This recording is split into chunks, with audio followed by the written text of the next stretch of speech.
autocoids. See, what is the meaning of autocoids? The auto means self, and coids or acos. You can say it's a remedy.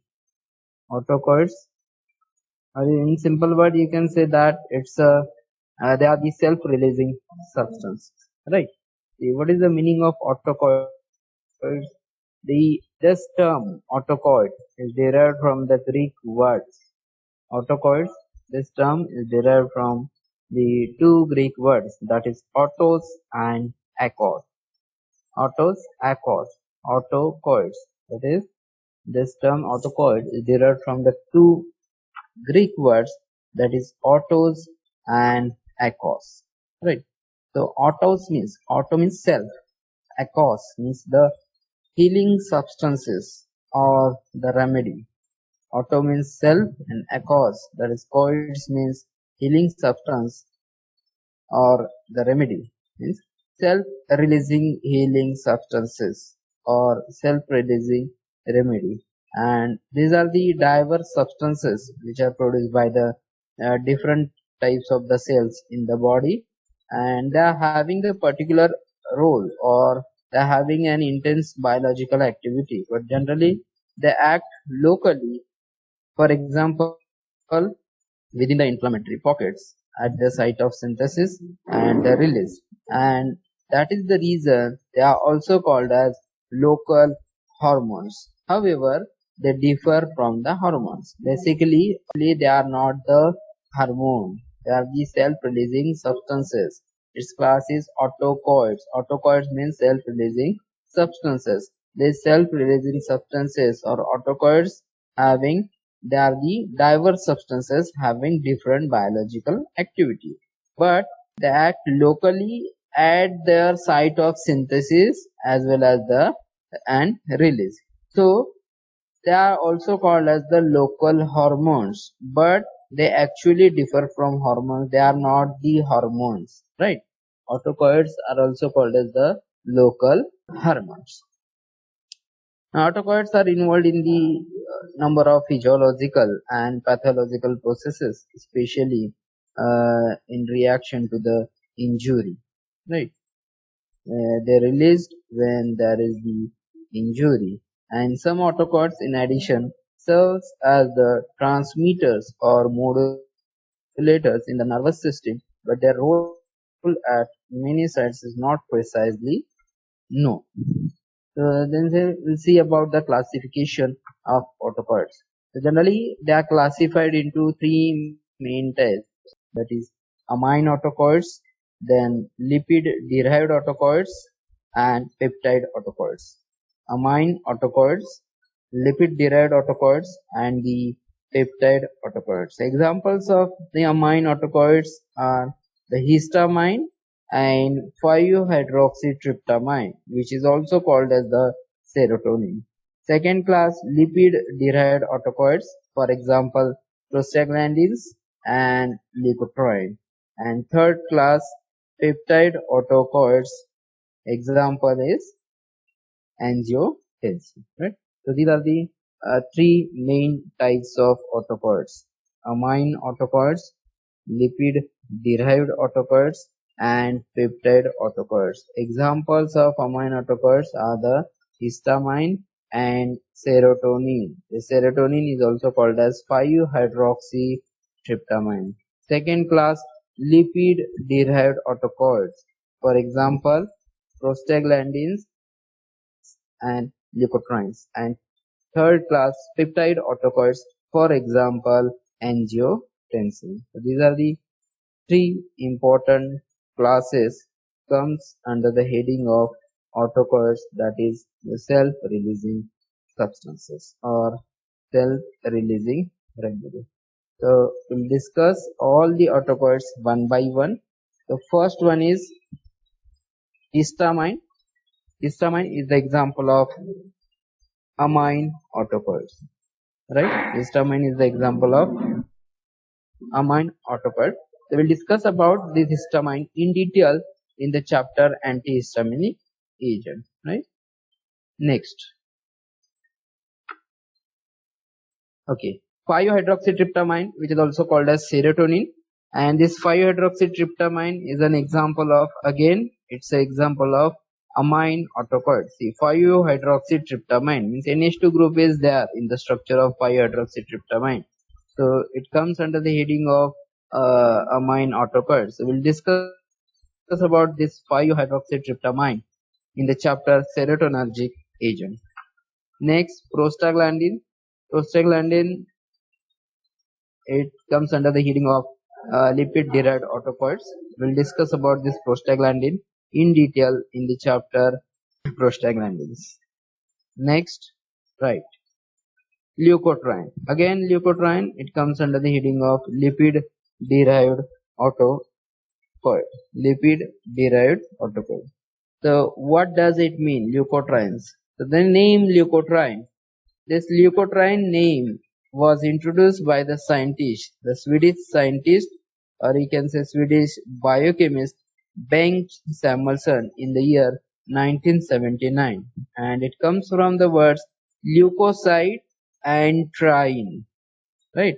Leukotriene word was derived from the two words, that is leukocyte and triene. Leukocyte and triene. That's why three double leukocyte and triene. That's why it is called as leukotrienes. Miss this. What is the meaning of this? It indicates the presence of three conjugated double bonds. See, number 1, 2, 3. Actually, there are 4 double bonds, but these three double bonds are in conjugation with each other. Means there is alternate double bond, single bond, double bond, single bond. This fourth bond is not in conjugation with these three bonds. Right? The word leukotriene was derived from the two words, that is leukocyte and triene, which indicate the presence of three conjugated double bonds. Leukotrienes, these are the inflammatory mediators. It is an example of autocoid, that is lipid derived autocoid, and it is the inflammatory mediator, and it is synthesized by leukocytes. Right? It is synthesized by leukocytes, mast cells, lung, heart, spleen, etc. in presence of the enzyme or by the lipoxygenase pathway of the arachidonic acid, and it causes the contraction of smooth muscles, then bronchoconstriction, vasoconstriction, adhesion of white blood cells, and the release of lysosomal enzymes. So what is the use of this leukotriene? This leukotriene used in the treatment of asthma, inflammatory reactions, hypersensitivity, and heart attack. So this is the description of what we can say leukotriene. Leukotriene is an example of autocoid. So particularly we can say leukotriene is the example of lipid derived autocoid. This term leukotriene was introduced in the year 1979 by the Swedish biochemist, that is Bengt Samuelsson, and the phenomenon or the concept of leukotriene it was introduced by Bengt Samuelsson, and it comes from the two words, that is leukocytes and triene, because synthesized from leukocyte and triene. So what is the meaning of this? Means it indicates the presence of these three conjugated double bonds, and these are the inflammatory mediators synthesized by the leukocytes. Then mast cells, some amount is synthesized in lungs, heart, then you can say spleen, etc. in presence of lipoxygenase enzyme or by the lipoxygenase pathway of arachidonic acid.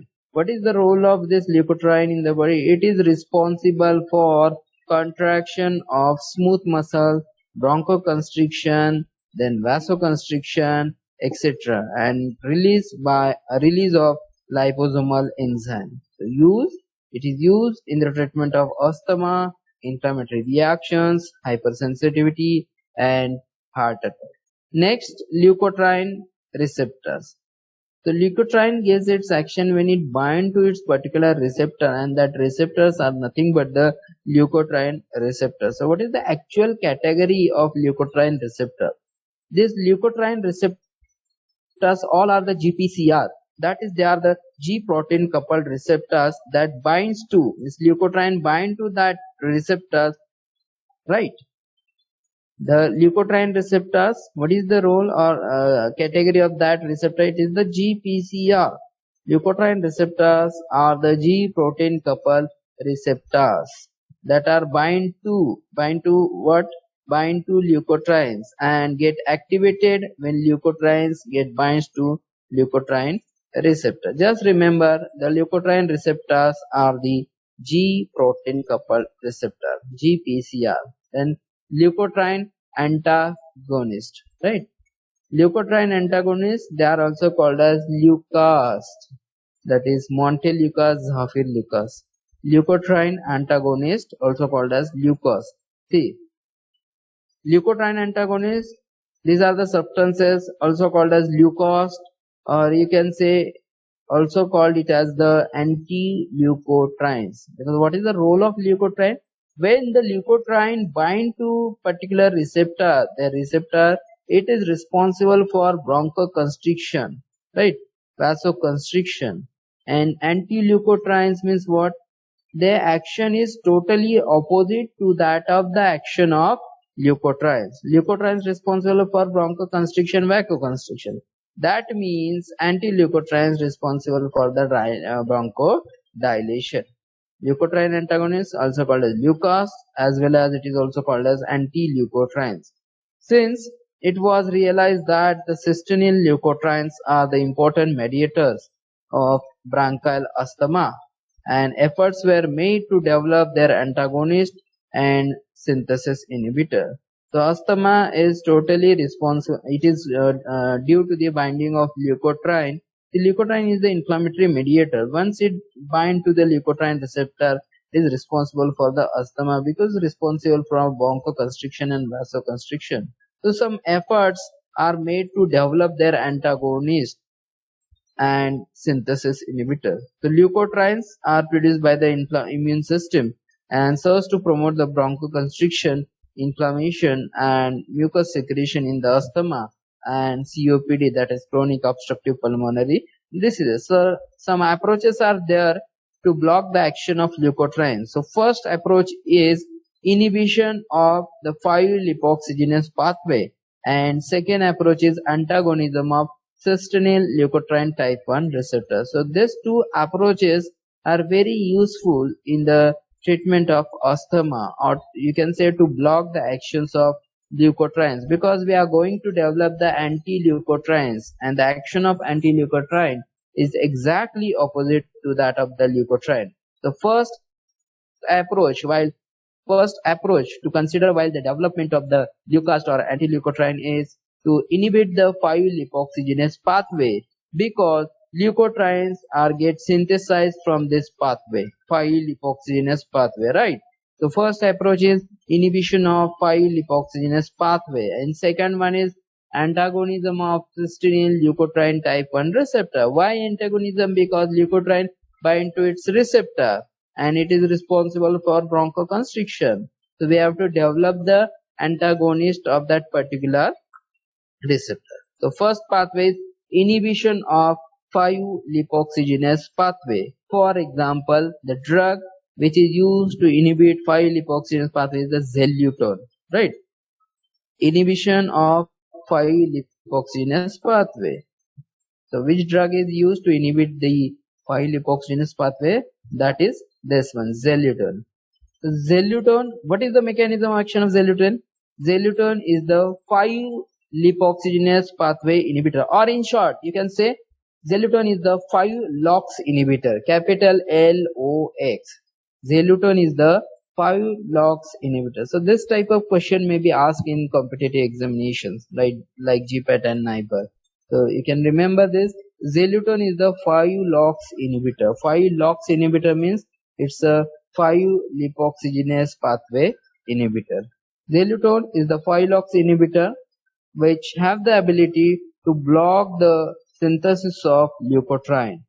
It's a 5-LOX inhibitor, block the synthesis of leukotriene, and it therefore has the potential, it has the ability to prevent all leukotriene-induced responses, including those exerted by the activation of cysteine leukotriene receptor. However, the clinical efficiency in the asthma is similar to that of the Montelukast. Means the action, or you can say the potency of xylitol in the treatment of asthma is quite similar to that of the Montelukast. Then second approach is to development of antagonism of cysteine leukotriene receptor. Antagonism of cysteine leukotriene type 1 receptor. And which drugs are used? See, Montelukast and Zafirlukast. This Montelukast and Zafirlukast, these both drugs are having similar action and the clinical utility, and they competitively antagonizes the cysteine leukotriene type 1 receptor mediated bronchoconstriction. Means the asthma which is caused due to the cysteine leukotriene type 1 receptor, or the interaction of leukotriene with cysteine LT1 receptor. So these drugs Montelukast and Zafirlukast are used in the prevention or in the treatment of the asthma which is caused due to the interaction of leukotriene and cysteine LT1 receptor. The cysteine LT1 receptor antagonists are effective in aspirin-induced asthma, and as well as it is also useful in the what we can say exercise-induced asthma. Right? It is used in the treatment of aspirin-induced asthma as well as exercise-induced asthma, but it is not useful in the COPD, that is chronic obstructive pulmonary disease. Next, okay, angiotensin. The angiotensin is the last autocoid that is comes from the class peptide autocoid. Angiotensin is the peptide and that causes the vasoconstriction and increase in the blood pressure. It also stimulates the release of aldosterone from the adrenal cortex to promote the sodium retention by the kidney. These are the references for this autocoids. Number of autocoids are there. Here I have discussed only the important autocoids. In some important autocoids are also there. I have skipped that important autocoids in the today's lecture. That is your histamine, right? As well as your this 5-hydroxytryptamine, that is serotonin. So these are the very important. Specific question may be asked on histamine or serotonin. So we'll discuss about that histamine and the serotonin in detail in their respective chapters, that is in the antihistaminic agent. So when we start the chapter antihistaminic agent, our first role or first part is to study about the histamine, because it's a natural ligand, or you can say it's a autocoid which is responsible for the allergic condition. So antihistaminic drugs means what? They are used to prevent the action of histamines, means they are used in the treatment of allergy. And again, histamine is divided into three types of the receptor: H1 receptor, H2 receptor, and H3 receptor. So typical H1 blockers, or the we can say antagonist of H1, are particularly called as anti-allergic agent, because once histamine binds to H1 receptor, it is responsible for the allergy. And the H2 blockers, or the antagonist of H2 receptors, are called as the what we can say anti-ulcer agents, right?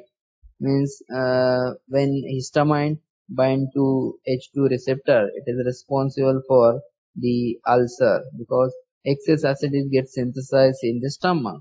So H2 blockers are used to prevent that ulcer. That's why they are called as anti-ulcer agent, or you can say they are called as anti-secretory agent. Why anti-secretory? Because when histamine binds to H2 receptor, it is responsible for secretion of gastric acid, and it leads to ulcer.